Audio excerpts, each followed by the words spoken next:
terms of results, Mick, 1 win in 17. It can't go on like this, can it? It can.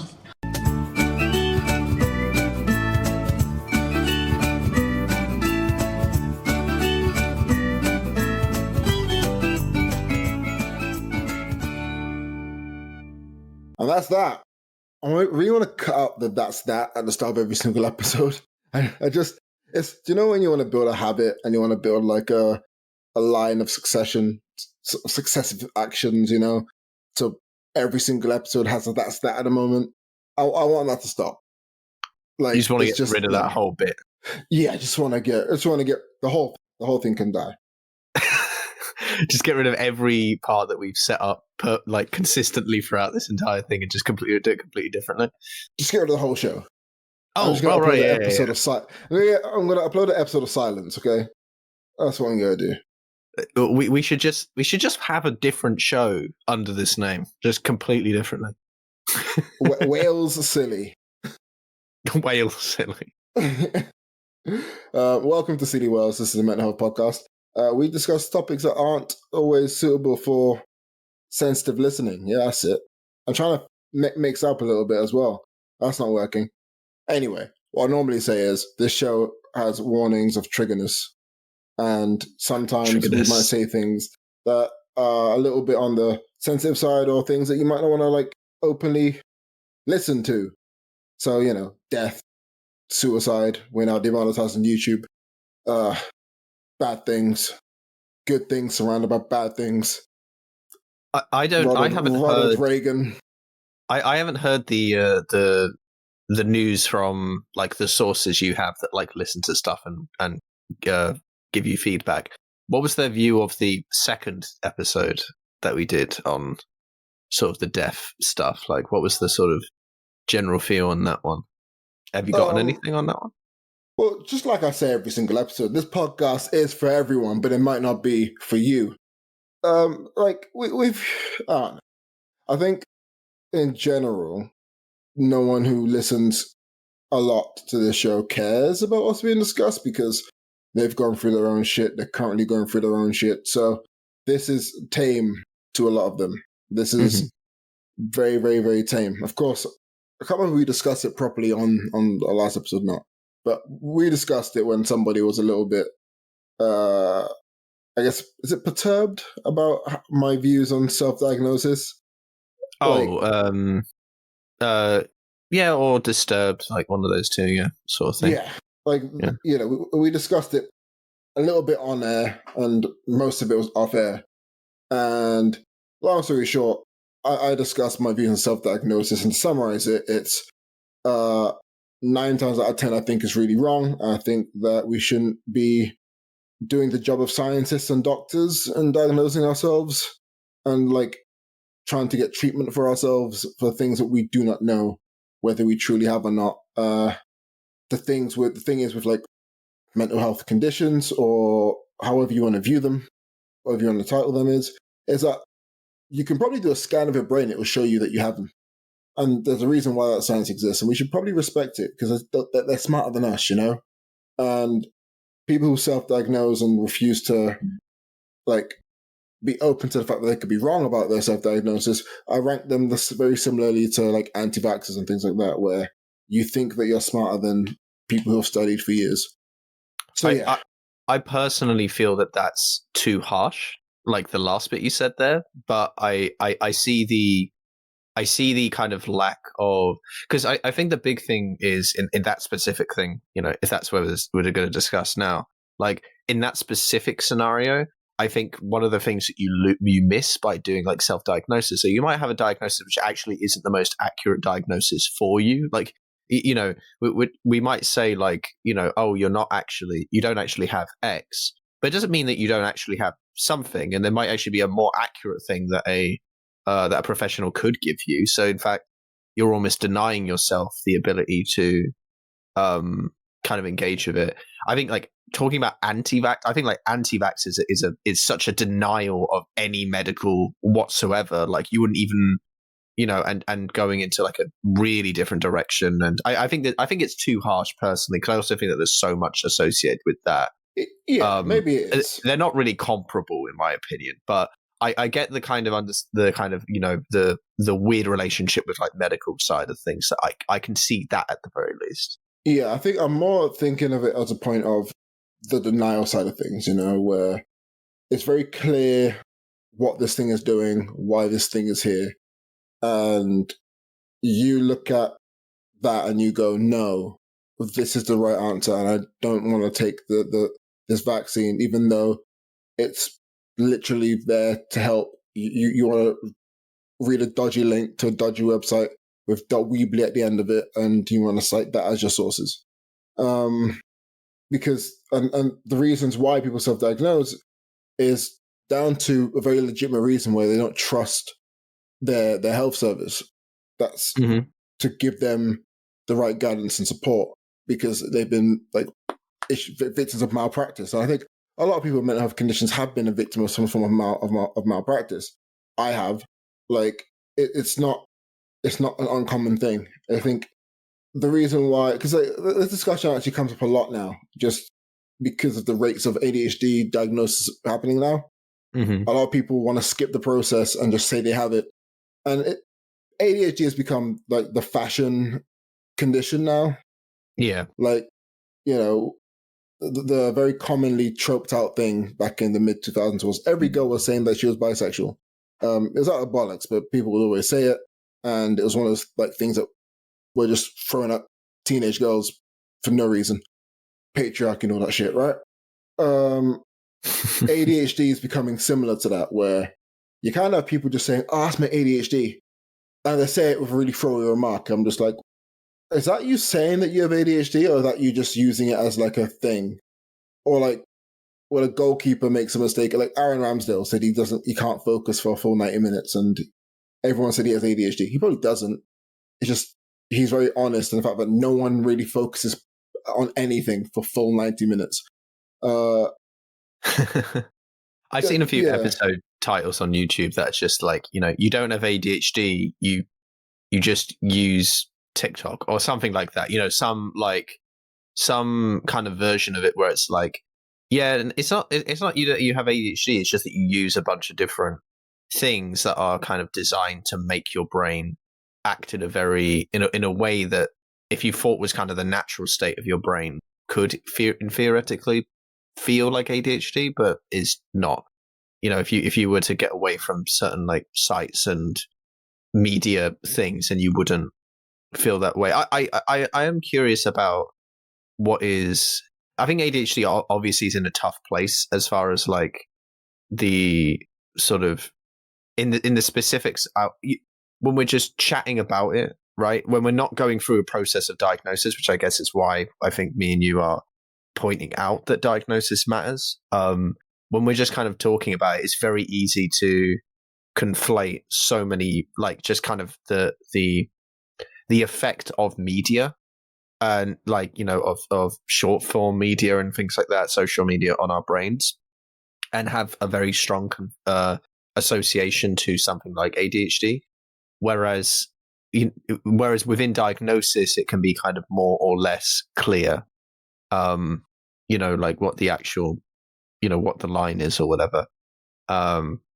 So I think it's just in a rough spot as far as like that there is actually something very similar to it that society is also looking at and is also associating with. And so I think people are kind of generally speaking well-meaning in terms of how they approach it in their minds, but it's not in terms of what the actual kind of larger effects are. They're just kind of missing the point or whatever.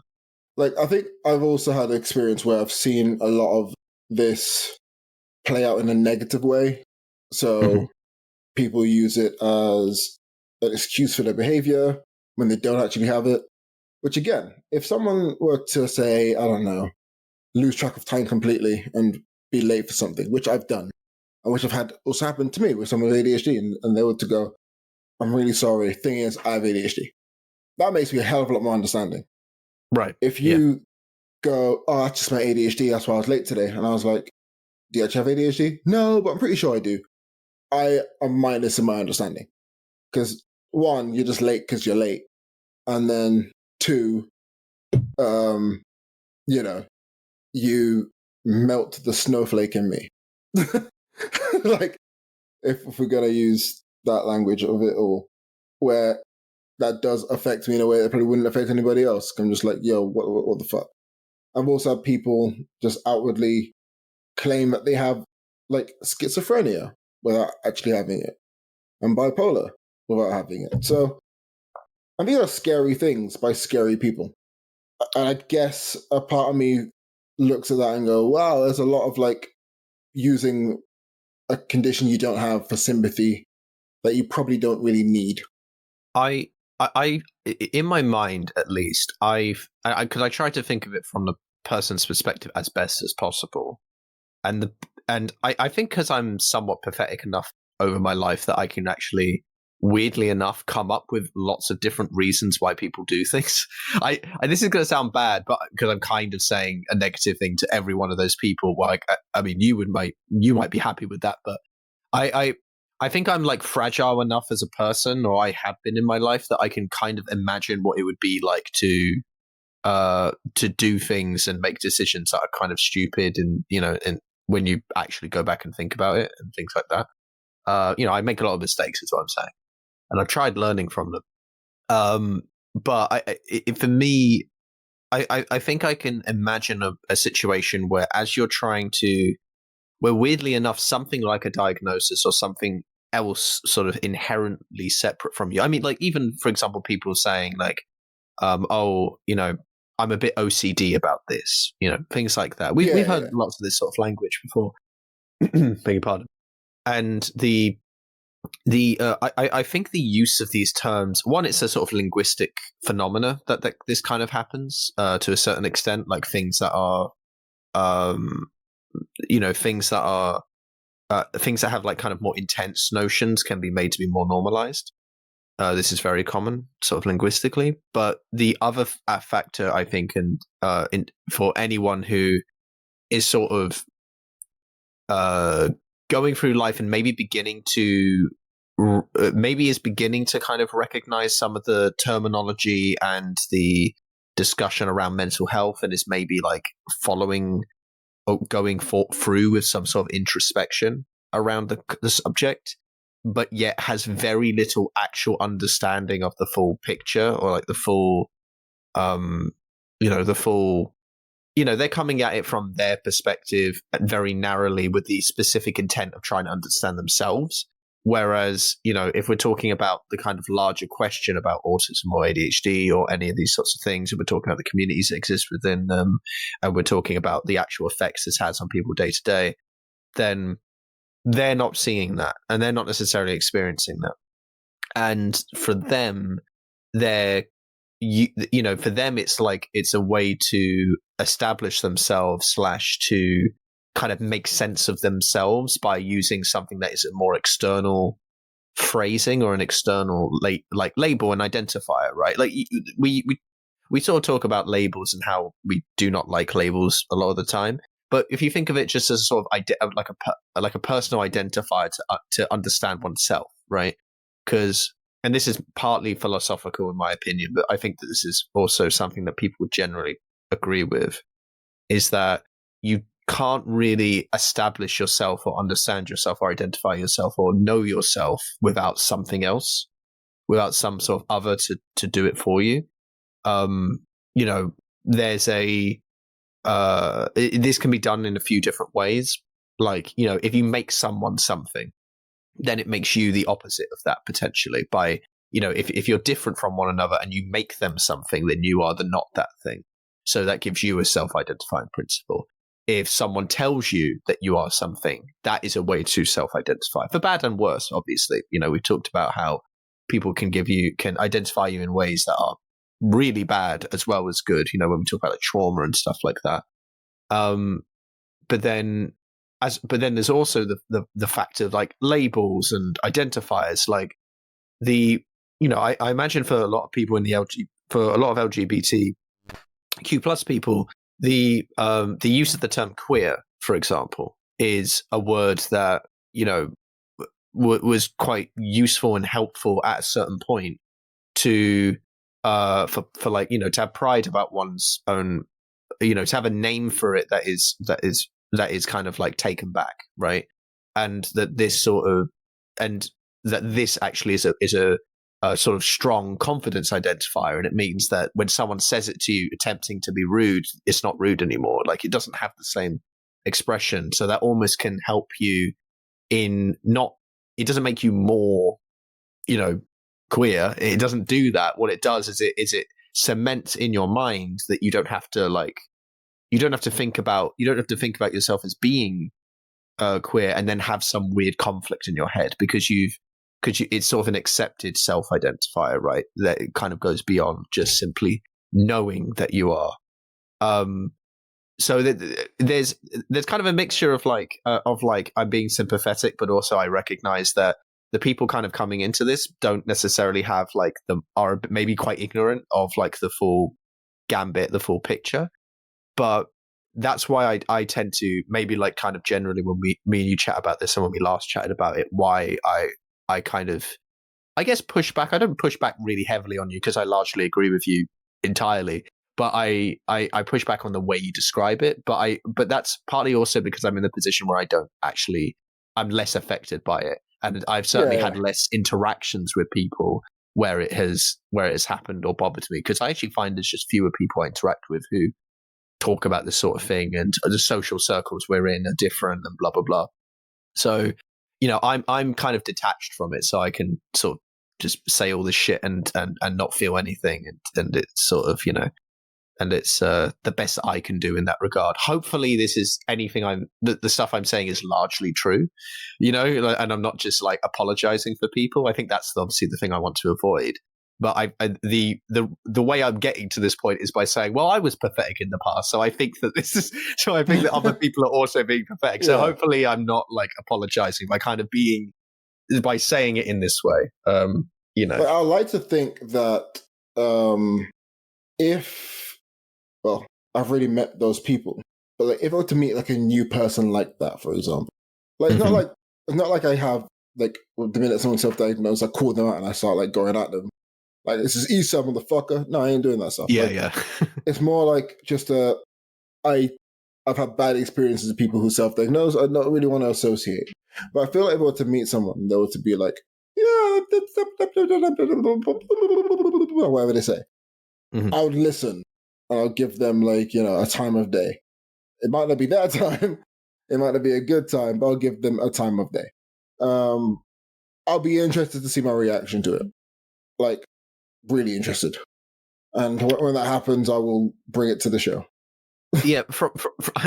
The thing is as well is that like it's easy to get a certain conception about me and you based upon us talking in this environment, but you are a very, very, very polite individual. Like I think probably in social spaces, I think you probably are more polite than I am, like on average. And I think you're better about like, giving people the time of day, as you say. It's just in this environment where we feel kind of more comfortable talking about how we actually feel, you get to pop off a little bit more, and then I just don't have anything more to say than I already do. So it's easy. So it's easy to kind of get a sense that like this is kind of the actual environment that is going on when we're interacting with the world, but that's just not true. In fact, probably more often than not, when I'm more passionate or you're more passionate, is a situation where in real life we're less open about it, like probably on average, like because it bothers us more, and it's one of those things that we don't, unless we outright say that we do.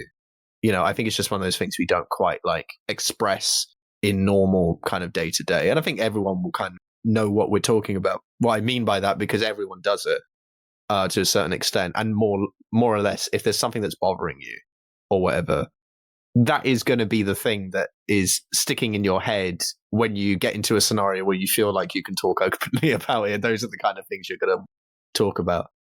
So yeah, like I didn't know we would talk about this specific topic, but like I like coming back to this topic. I think that was actually quite a good summation of it in full. Yeah. Speaking of news, no one mentioned news, but I'm bringing it into news. You have news. I do have news. So it's funny because I don't think I've ever mentioned it on the podcast. I think just because other things came up, like with everything with the funeral and stuff and other sorts of things going on, it never made sense to talk about this. And then it just kind of happened over the course of time, right, between episodes and stuff. I have a new job. I'm still working. Yay! I'm still working with Tesco. This is technically a temp role I'm doing with the hope of it becoming permanent. It's one of those like CEO. As a CEO, yeah. It's a Christmas CEO. You wouldn't think they do that for CEO positions, but it's great. It's pretty nifty. Just for a month as a CEO, I get like £400,000. No.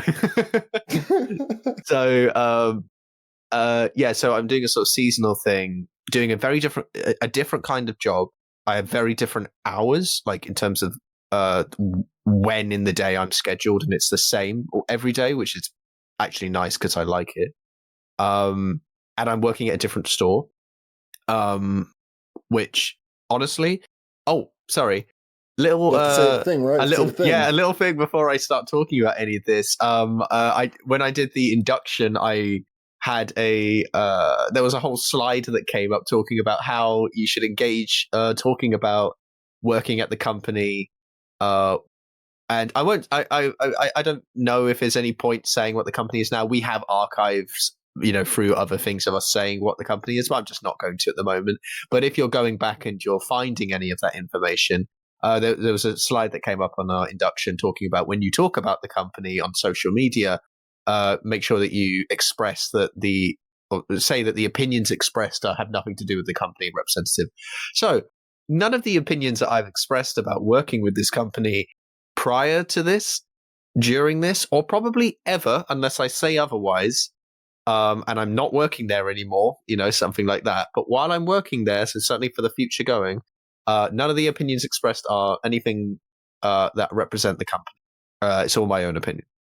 Having said that, I personally think that working in smaller shops is way, way worse than working in bigger shops. And I'm now working in a bigger shop, and I'm already seeing that feels true. It's very difficult because this is my first day. This is it. Like, I have no other experience of this job. So I could be totally wrong come a month from now, which, we're working during the busiest months of the year. So it's going to be bad anyway. But the job is a little bit different. I shouldn't say a little bit different. It's quite a lot different, really. I essentially don't do any of the stuff I did previously. I do like something that I would sometimes do with the previous job. I do entirely in this job, going around and shopping for people's deliveries. The trucks, if you get home deliveries and a truck comes by your house and someone comes up to you with trays and you take them into your house, unload it, bring them back out. I'm the person now who loads up the trays for you at the shop and before they go off.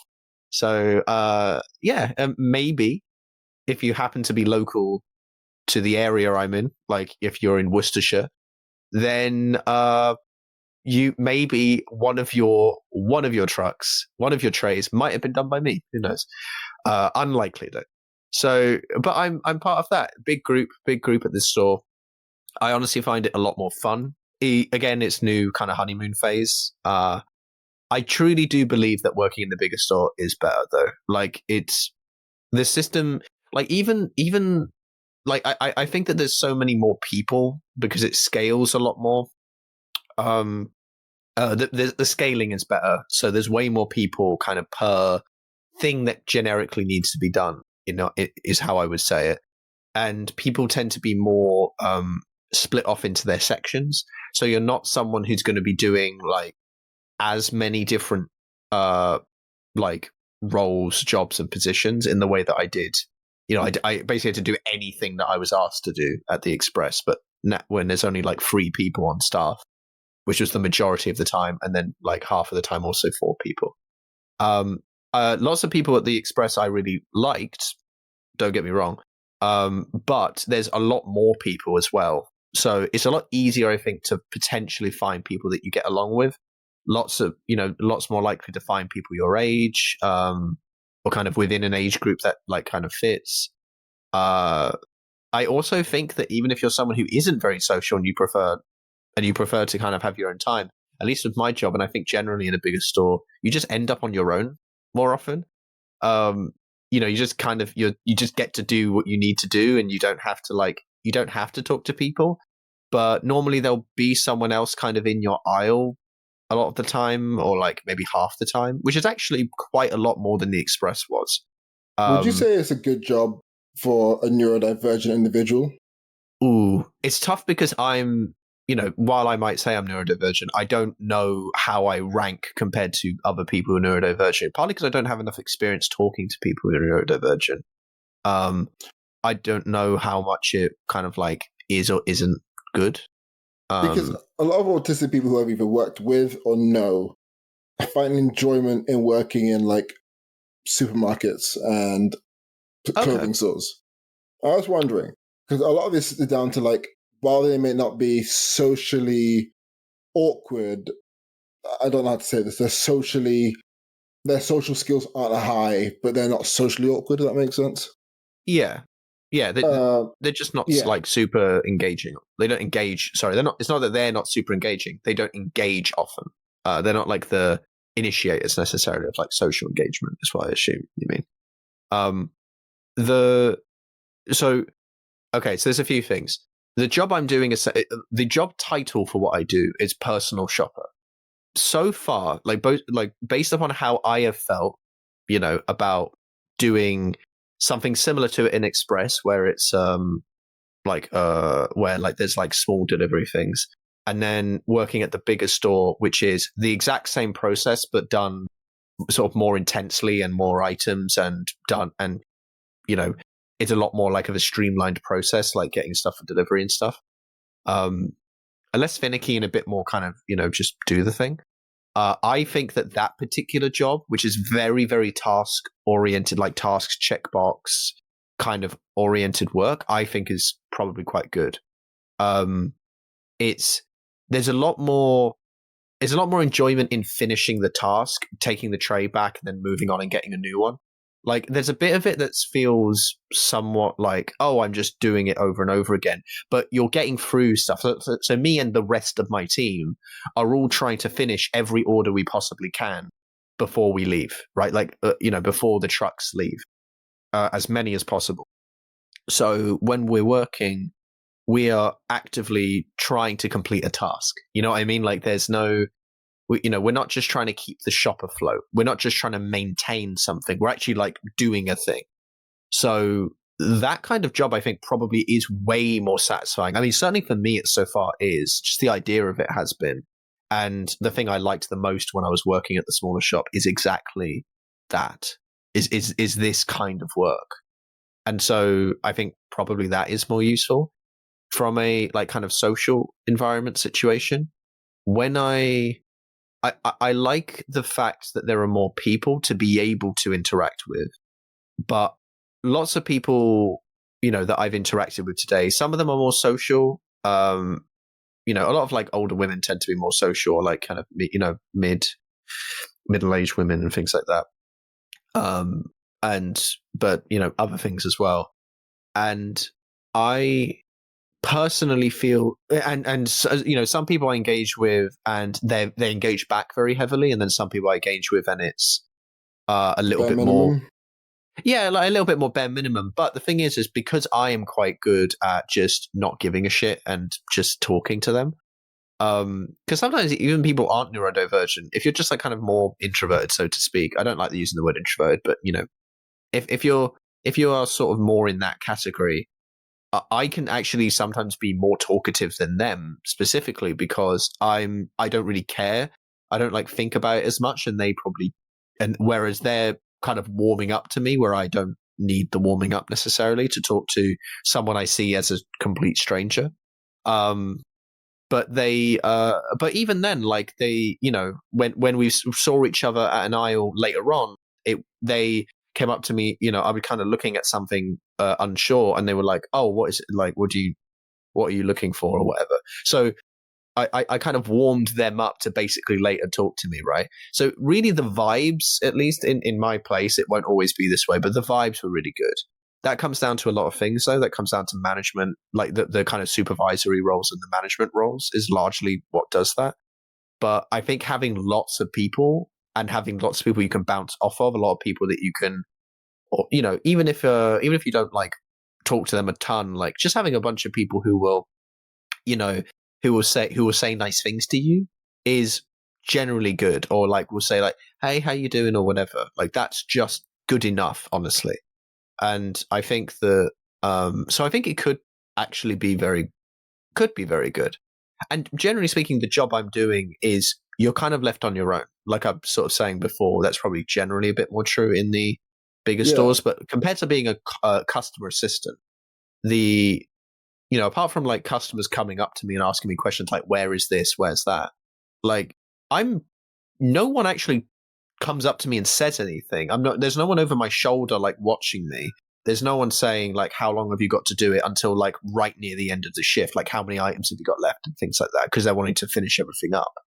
Like that's it. There really isn't a ton of oversight in a very kind of like, sort of leering way or anything like that. So you actually get to kind of have a bit of, I mean, it's not quiet because you're in a shop and it's busy, but there's a certain like level of kind of like work quiet that exists, where you just get to kind of do your thing and not have anyone bother you.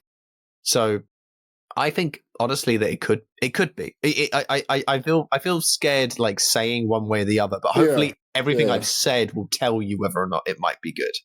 It sounds like it is. Yeah, because to be honest, I'm good. Like I will say, I have no intention of continuing to work in a shop for 20 years. Like that's not my intention or feeling. Like I don't want to do that. Whether or not it might be relatively good for people who are autistic or whatever, that's not my hope. But this is probably the best I could get in that at this level, right? Like that's probably the best I've got at the moment, and I'm glad I've got it. Hopefully, I can make it permanent, so I can be there so until I find a job that I, want to take it over instead. Like I think my biggest thing chatting with mum is, hey, it's harder to get jobs, as you in the lead up to Christmas, because guess what?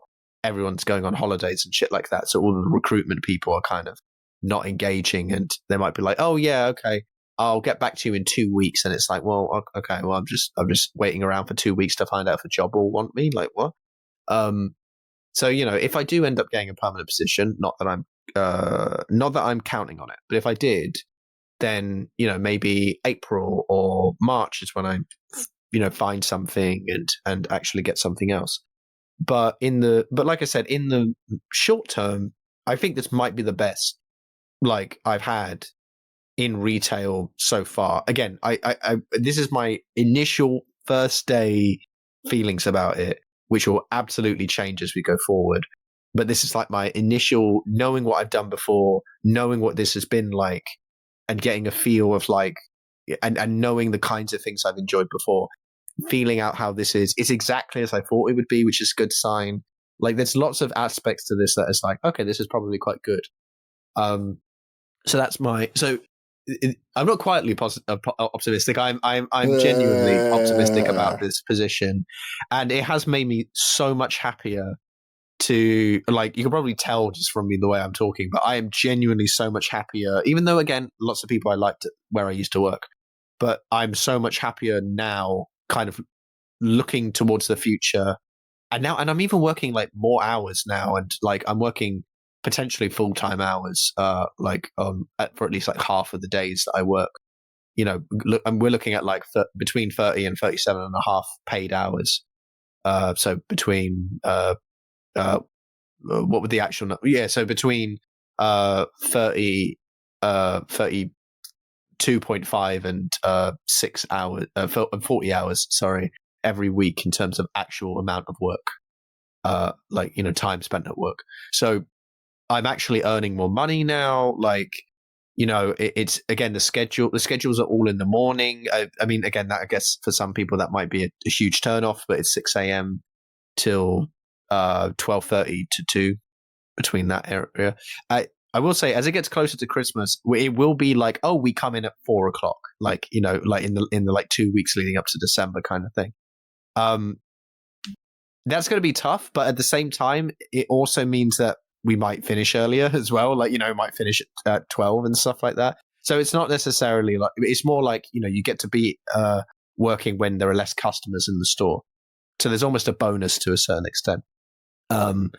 So yeah, it's just, it's all over the place to some extent, but and it is intense, but as long as you don't mind working mornings and things like that, which I'm so far have been preferring, just because I get a day afterwards, I get to do stuff.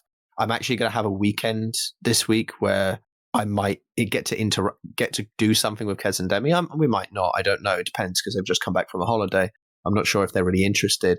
But like just going round to their house and being around at like 2:00, getting to hang with them for a bit. Great. Yeah. I just couldn't do that before. I had to like try and fit it in the evening, hoping that they had nothing really that they were doing. And then if they did have something in the evening, well, I was like, I can't like go out drinking or whatever. I've got work the next day. Like, it's a bit more complicated. Still complicated now. I've still got work the next day, but I'm just in a position which I think is better. So again, I'm feeling positive about this. Mum's going to love this episode when she hears like me talking about this. I realize she's going to be so happy. I haven't spoken to her about today, but I will do soon, like tomorrow probably. But yeah, I personally am in a good place and looking forward to the next bit. I've also had a bunch of other sort of changes in terms of how I've been thinking about work and my sort of things around dysmorphia and things like that, and like the perception I have of being a human being and things like that. So I've actually kind of had a bit of positive push coming from other people. I think I talked about this on the last episode, the effect other people can have on you by just talking about normal things and undermining your expectations and assumptions that you have.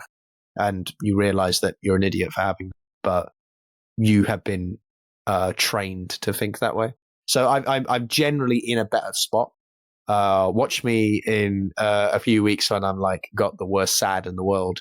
But hopefully I won't, because I finish work in the middle of the day. So I'm going to be out, even just the walk home is going to be at sun, with sun all around, and I can spend time in the garden just playing with the dog, or go to see Demi and Kessler, like I said, and kind of do something else or whatever. So that's I'm in a. My hope is that this is actually quite a good job during the winter months as well. So yeah, my all my advice is there all in one, as well as like a little bit of a review. That's my kind of feeling. And my news, basically, my biggest news in a while, because man, I've been at this job for too long. Yeah. So it's nice to get out and do something different. I have nothing. I have fuck all to give you guys. I'm sorry. There's nothing. Let's see. Is there anything I can just like? Yeah, like I have Muay Thai sparring. I don't think I've mentioned Muay Thai sparring or anything like that actually. The last few weeks. Yeah, that's been going. That's been going. I feel like I am competitive against better people.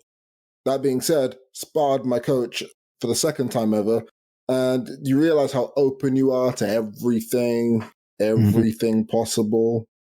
Like, I realized I'll spar one guy, and I was like, hey, if I can have an actual fight, and this is at the level, I'll be okay. Then I sparred my coach, and I was like, I'm going to die.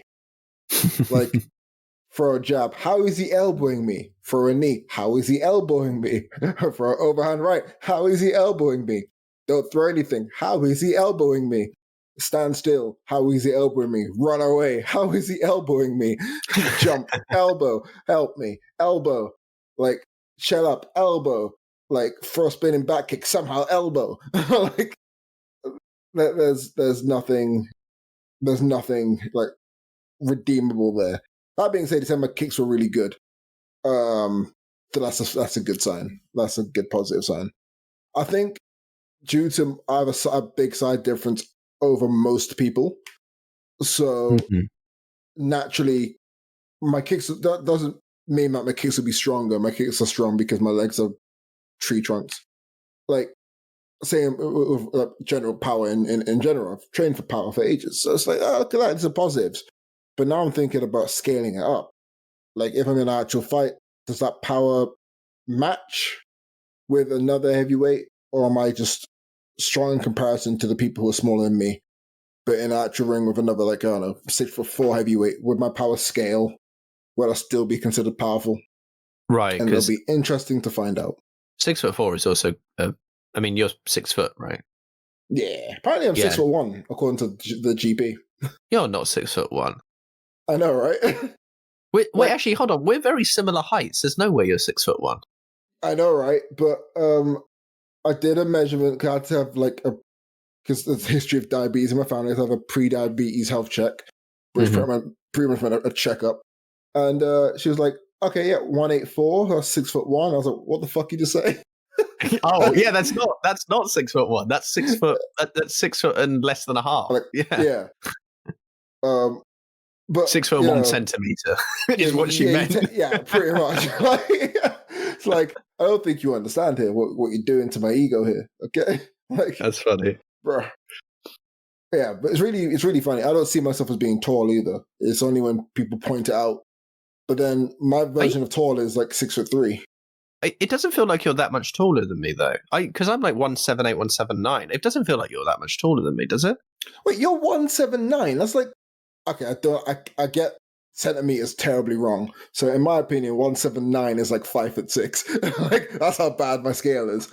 What is 179? 178 is 5'10". Why is the scale so weird? Just what's wrong? Well, it's with just feet? because inches is 2.54, and then a few more decimals of centimeters. So it's a bit awkward. Yeah. Like, I can't. We can't be that different. By the way, before we go like too far on this tangent, would you prefer to talk about Nicholas and Isel? yeah, well, because that fight happened nearly a month ago now. Actually, I think it's not like that. Yeah. Oh, okay. I didn't realize it was that long ago, but I saw it when you sent me it. Yeah. Because I only saw it last week because I completely lost track. Like when I go through bad mental health moments, which is 24/7, I lose track of events and things like that. Mhm. So that was earmarked something I really wanted to watch like live. Completely forgot about it. So when I saw like the review, like somebody posted highlights of it, and I was like, "What? I need to watch the whole fight." So This is watched the whole fight. This is a kickboxing So champion match. Yeah. The context is one championship, the lightweight championship for kickboxing.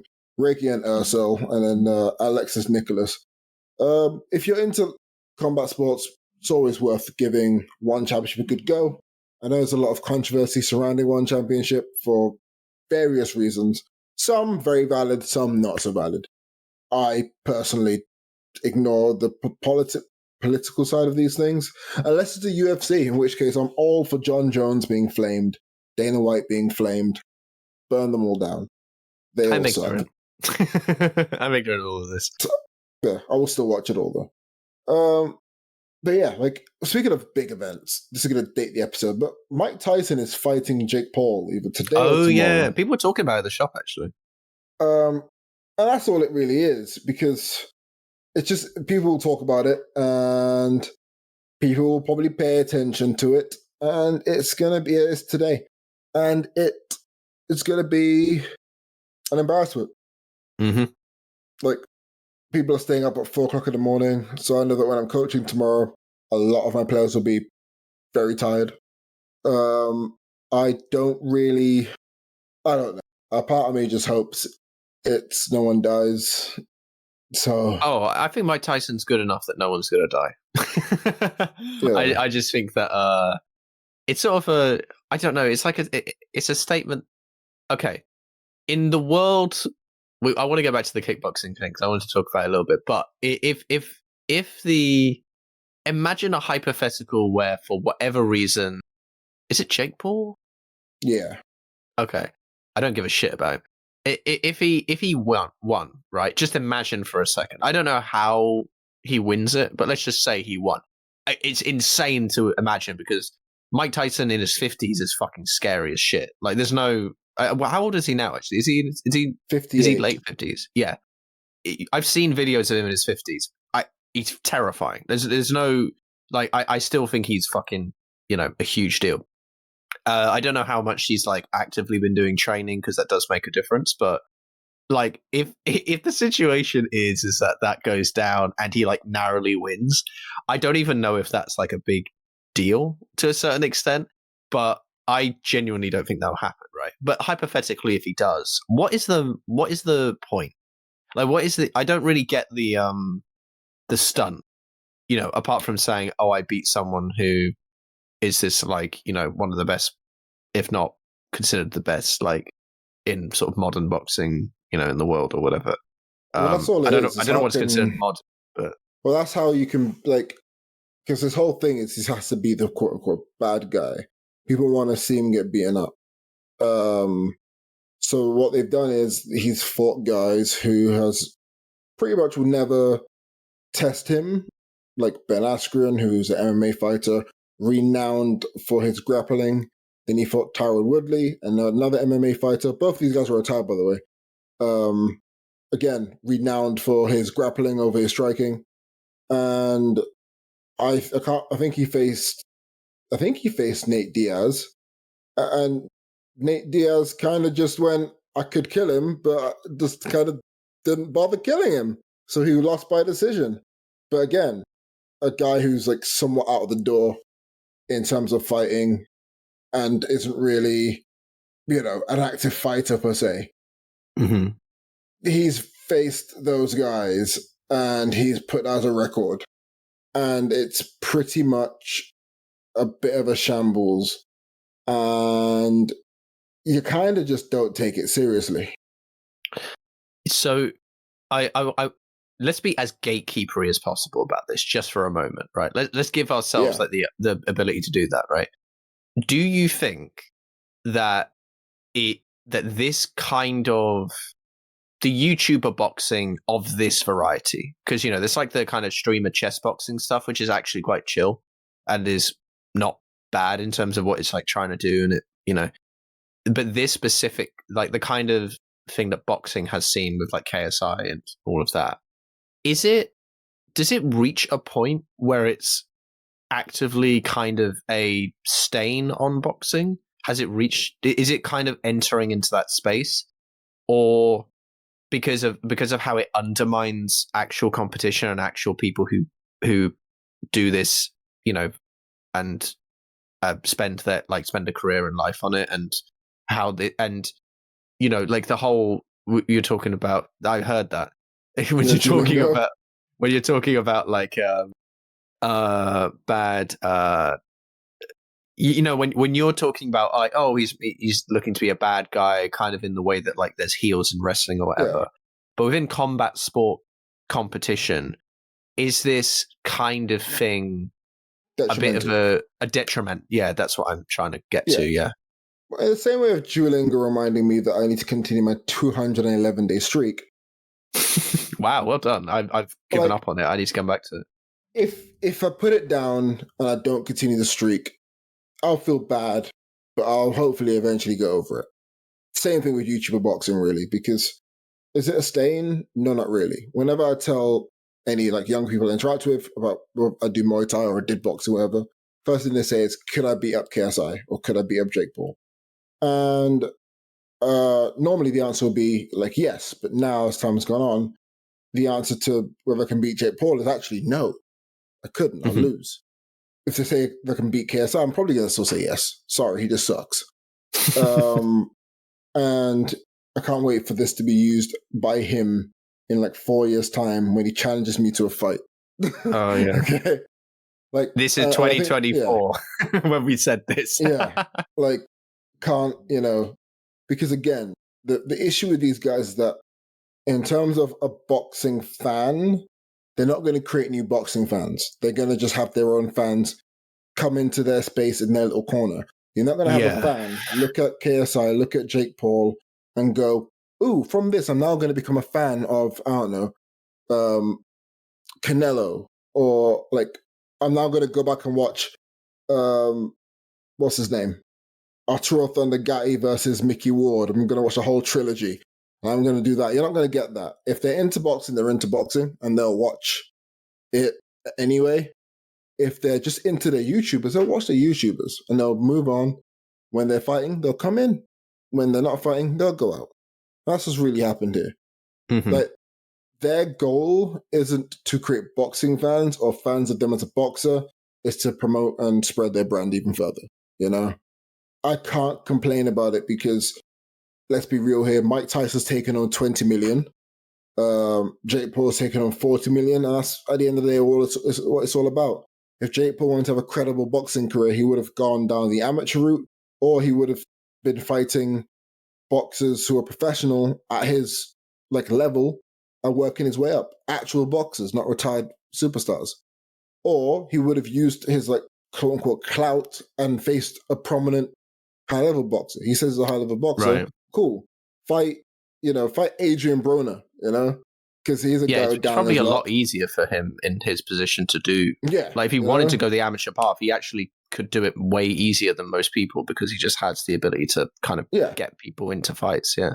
Like, but if he wanted to just go down like a professional route as well, he could just jumpstart his own career. He can face Sorry, I meant anyone of professional, value. not amateur. Yeah. Yeah. Anyone of value can face. So like, that's why it's hard to take him seriously when you're fighting a 58-year-old retired Mike Tyson. Mhm. Same with like, whenever KSI says it, I'm a pro boxer. Gee, I'm yawning through this because it's boring as fuck for me. You're not a boxer. You fight other people who also lie about being a boxer. And Tommy Fury, who soundly beat you, and you had a hissy fit and was legitimately crying weeks after, even though you appealed the fight, and then in the appeal, it came out that you actually lost every round. So it wasn't even a split decision. It was you lost in a unanimous decision. And it will show that there's levels to this game, and you are far below the levels of being a quote-unquote professional boxer. So until you can box actual boxers and not win via elbowing them in their face, like KSI beat one of them, stop saying that you're a professional boxer and just say that you're a prize fighter or something. Because, at the end of the day, personally, come in, get your money, leave. Would these be sort of classed as exhibitions, like what they're doing? Tyson and Paul is a legitimate fight sanctioned by a legitimate board. If whoever wins, this will go on their record as a defeat and a loss. Wow. Which makes us, like someone said in Muay Thai today, the kids in 100 years are going to see this and think that Jake Paul will be like the best, like the greatest of all time, whatever.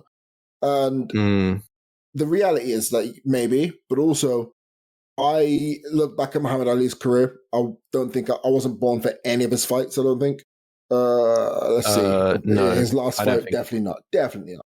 No. But like, I know for a fact that towards the end of his career, he lost a few fights, and he was suffering with early set Parkinson's. Mm-hmm. That will exist for Jake Paul, Mike Tyson, when there'll be like asterisks here. Mike Tyson came out of retirement at age 58. I don't think about Muhammad Ali's career at that point. It's not the bit that has stood the test of time or anything like that. About the one, what is it actually called? One fighting championship. One fighting championship, yeah. OFC or One FC, whatever you want to call it. For people who have no interest in combat sports, like not just sports, but specifically what we're talking about, or even are the kind of person that is very, let's just say even, whether it's for a good reason or not, like you're kind of just a bit reticent about combat sports because it's, a little bit, because it's violent and it's, and things like that. I just want to talk about this a bit because, and this is in very stark contrast to the idea of like Jake Paul versus Mike Tyson. The thing, when I first ever went to do any sort of thing, and of course you've done way more Muay Thai than I have now. There was a point where I had done more Muay Thai kind of by default, but you passed that like years ago. This later on this year will be.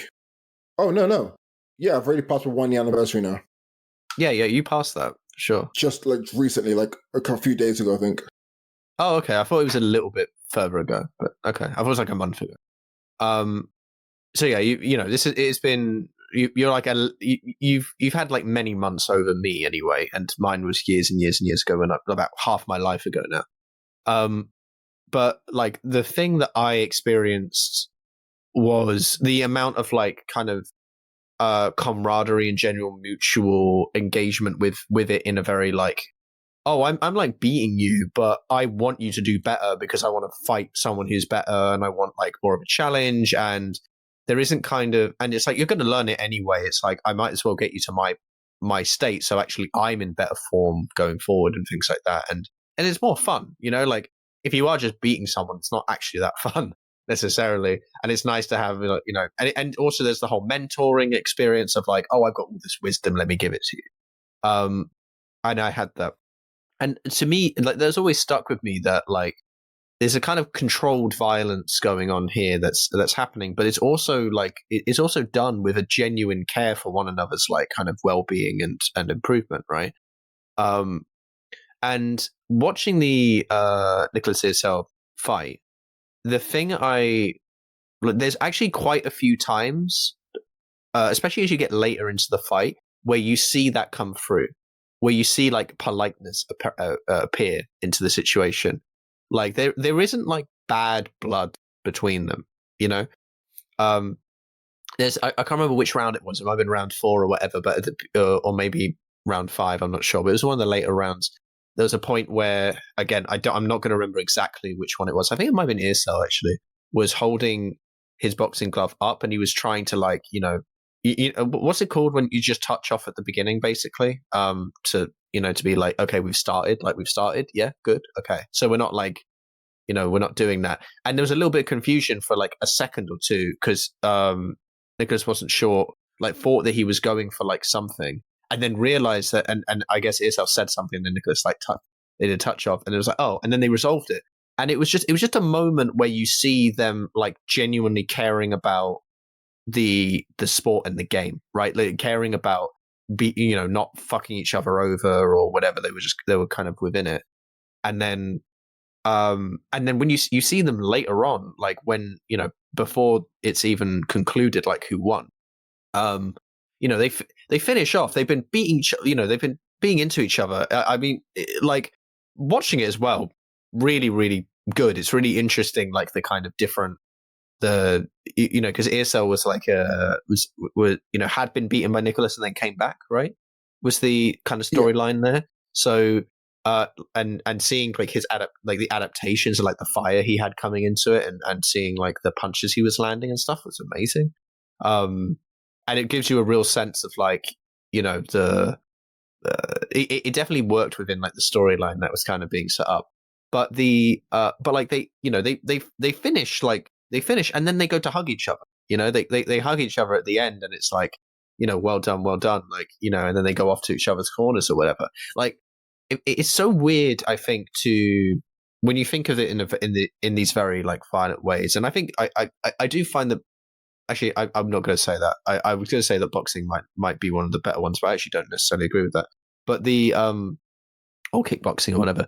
But the general feel like watching that fight was one of the things I really liked from a kind of social experience when I was doing it. And one of those things that made me not change my view on combat sports, because I think I always, you know, because I was going there in the first place, I enjoyed it.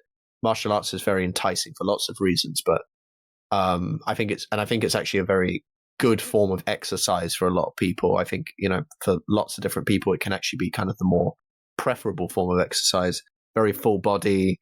You work on stamina. You work on muscle. You know, you're working on kind of very like active parts of your body rather than like kind of just building up a muscle that you might not use very often and things like that. You know, certainly I don't see, you know, especially within the function of combat sports, you're not really trying to like you know, vanity muscles don't really, you know, mean anything, right? So that's, you know, that's certainly not like a goal of it in itself, and you're not going to be working on those when you're actually going through with it. But I just remember like watching that fight and seeing that at the end and seeing how they kind of interact with each other. And I mean, they probably share a language of English, right? But they, you know, but their interaction with each other was like both a physical body language as well as like spoken. And it was just really nice, I think, to see two people who obviously have like this whole storyline and narrative, and what, you know, one took the championship from the other and the other one's coming back.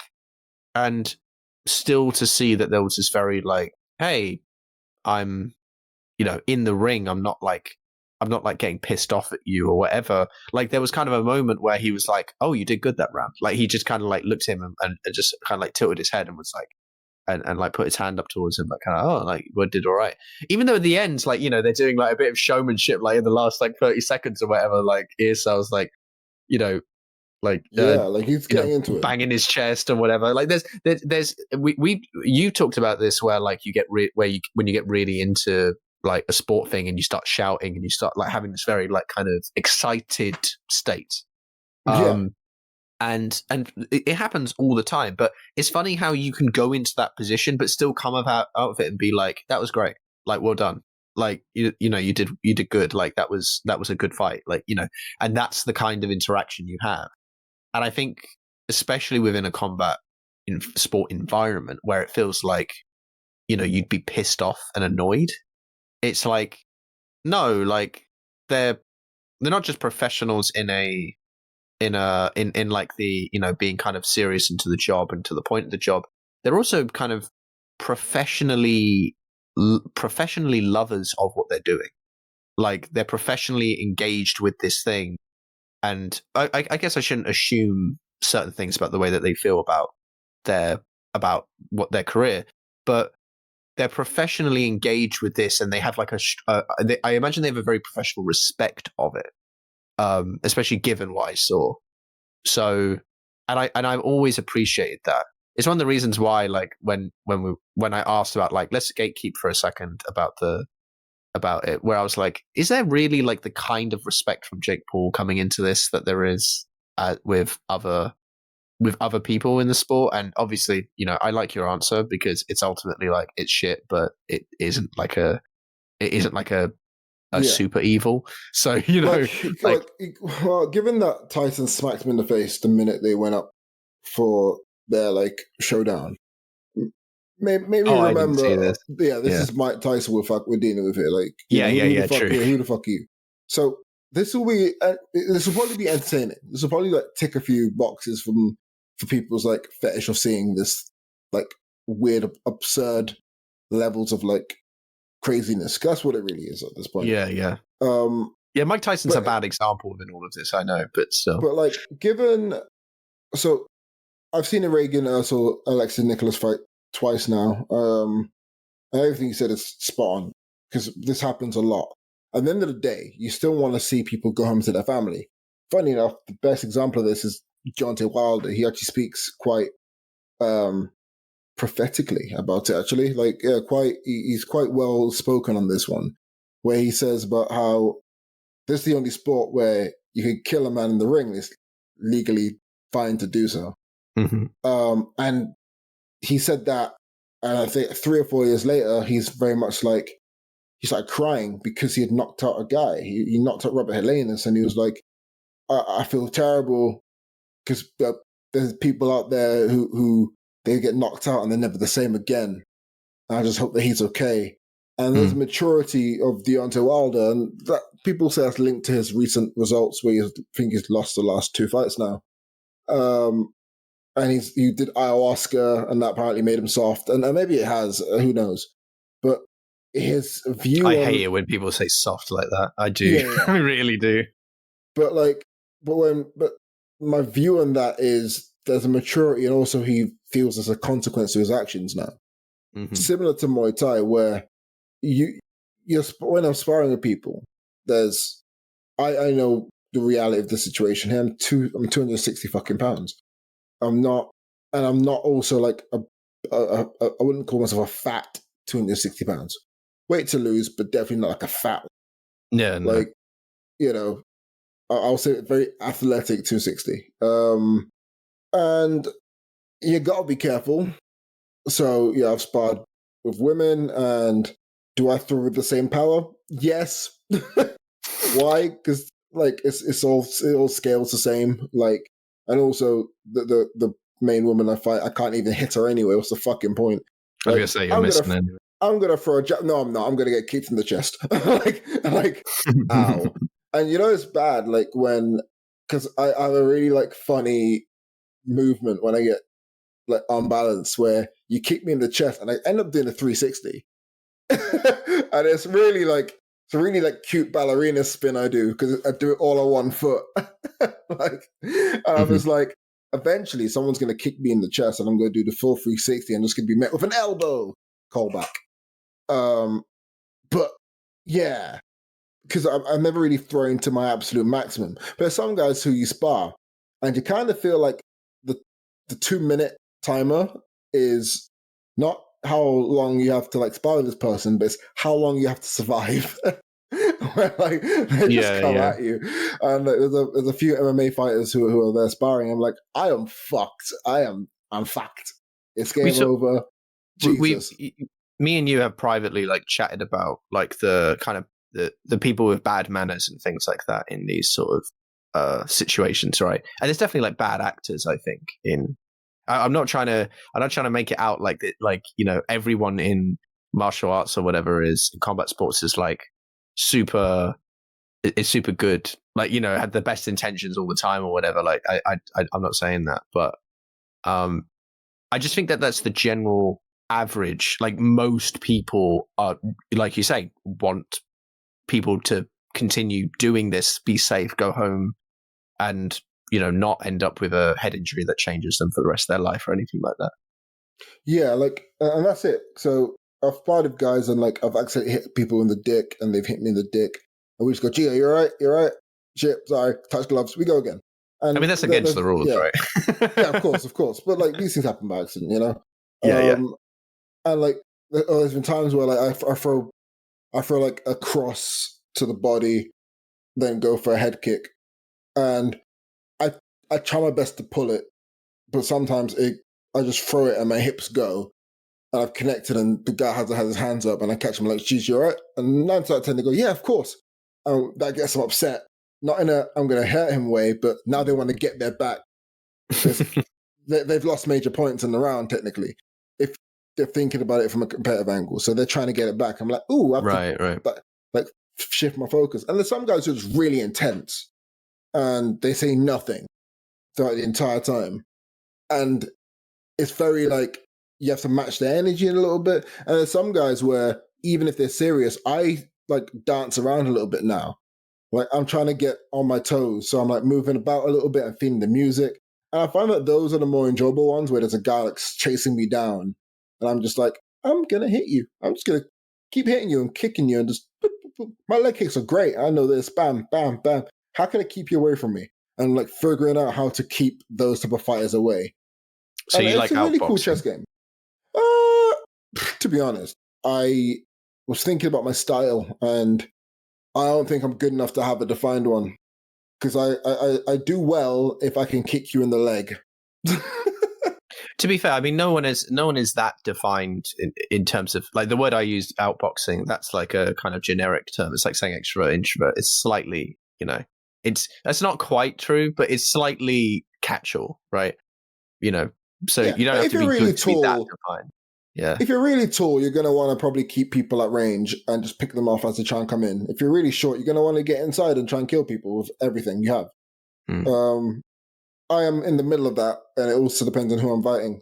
Like if I'm fighting a guy who's like 5'9" in the heavyweight division, which is possible because big boys exist in this country. Mm-hmm. So I could definitely fight a 5'9" guy who's like 260 pounds like me. Might not be as built, maybe, who knows? Body composition is weird. And I'm going to have to be really good at make sure he doesn't come on the inside, because the last thing I need is an uppercut or like an elbow from there. So again, my leg kicks won't be as effective either, because the distances. Yeah, if they're coming in close. But what I find enjoyable is my ability to kick from literally anywhere. Like, I have the ability to literally, like, if a guy is like in close, elbow range, I can get a kick off. And it's really impressive. Next time I'm down in London and we have time, I would love to watch you. I've never actually seen you do Muay Thai ever. I mean, I've never seen you wrestle outside of watching a video, but Yeah, But I'd love to actually watch you spar or something like that. That would be fun. it'd be really weird having you. Do you know what you might as well do? Just have it come down for a free trial. Yeah, I suppose so. I don't. It depends. I might not even just be bothered. I might literally just want to see you. But yeah, I mean, I guess that works in the same way. You know, put on some shorts. I guess. Yeah, like do the whole Muay Thai gimmick. Did you ever buy a pair of Muay Thai shorts? No. Back when I did Muay Thai, I didn't have shorts. I don't think. I I had don't have wrap, but I didn't have an shorts. official pair. I don't have an official pair. I wear like quote unquote like grappling shorts. I bought an actual pair of Muay Thai shorts to actually wear properly. They're green and pink, and Mhm. the confidence I have to never wear them. Oh man, you should wear them. I just like I feel really. This is my colors. I have pink. I have bright pink kid pads as well, and Nice. I think that's really fun. I like to make things enjoyable, Mhm. more enjoyable than they really like probably should be anyway. But yeah, I was asked a question about Muay Thai recently. I was asked about how far away I am and what I have to prepare for. I think on this show, on our journal episodes, I'm going to keep like track of my weight. This is going to put a lot of pressure on me. I Oh, need okay. pressure. I'm 260 pounds and I want to reach 240. There is no deadline set currently. And also I don't want to set one here in fears that it's tends to be really unrealistic. So I'm going to keep you guys in like, in the loop with that. You've See definitely where it chosen the goes. best time of year to do this. Oh yeah. I do my best, like I say gym work and all that stuff around this time. Oh, okay, that's If fair. my mental like health is okay. I really don't like Christmas. Don't like the festive stuff around it. So I want the day to be over as quick as possible. I hate the whole thing. If I ever live with you, I hope that I can somehow impart some of my enjoyment of it to you. I doubt it, but I'd hope so one day. Yeah, I feel like I'll enjoy these things if I'm like in a relationship or I'm with somebody like yourself. I will You like know, enjoy that stuff. you know what it is. You need to come to like one of my Christmases. Is the thing, because I think the thing I like about Christmas has nothing to do with any of the presents or the or even like what is kind of generically Christmas. By the way, I work in a retail shop, so I do experience Christmas like a month before everyone else. So I don't like that stuff. Like I find it really kind of tacky or boring or kind of or antiquated or it's just weird. Like oh, we have a Santa because of Coke. The Santa we have is because of Coca-Cola. And the more you learn about the history of Christmas, it gets a bit weird because then it's like, oh, it's sort of like more of a pagan holiday anyway and stuff. I'm an atheist and I come at it from like from the experience of the sort of ritual of it is really where it comes from in my family. And because it is also a public holiday. And but the thing that's always been a big thing for me is just that I've just had very good family experiences and outside of family experiences, like when I'm talking about like the family that isn't blood related, like spending Christmases with them, going to my cousins and having Christmases there. And these are the cousins I essentially grew up with over the course of my life, seeing them multiple times a year and being very similar age to me and stuff like that. So these have all been like the best those are the best experiences I've liked them way more than my birthday because the actual gift thing is not the thing I enjoy. It's the gathering of this group of people that I really like, getting together and stuff. That is kind of a whether or not that would help, I don't know. But it's slightly a shame. But as you were Yeah, saying, your weight progress thing, I think that's a cool idea. It's kind of similar to what I was doing with YouTube, and while I've kind of come away from it, like I'm generally not on YouTube as much at the moment, and when I'm watching stuff, I'm a little bit better about watching stuff that I find to be a little bit more engaging and a little bit less kind of just brain rotty and just doing it for the sake of doing it. And certainly in the last like while, I have had better mental health than in a while.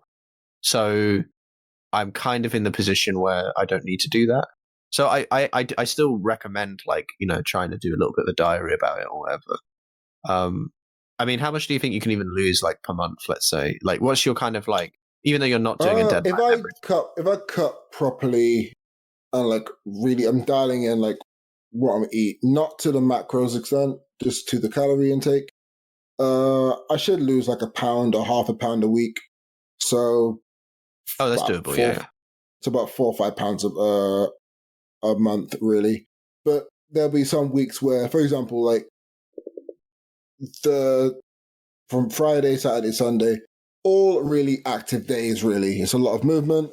I cycle my bike to someone's house, get in their car, I warm up a goalkeeper, go back to said person's house, cycle back from there.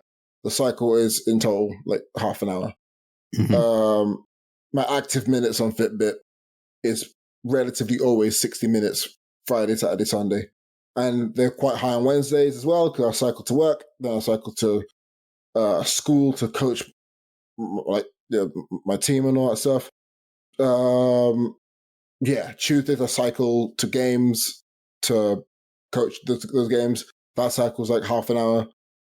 It's more the activities, keeping the activities going while also committing to a plan of eating better and adding in more gym. I haven't been to the gym in 2 weeks, and that's down to mixture of money because payment schedules are weird.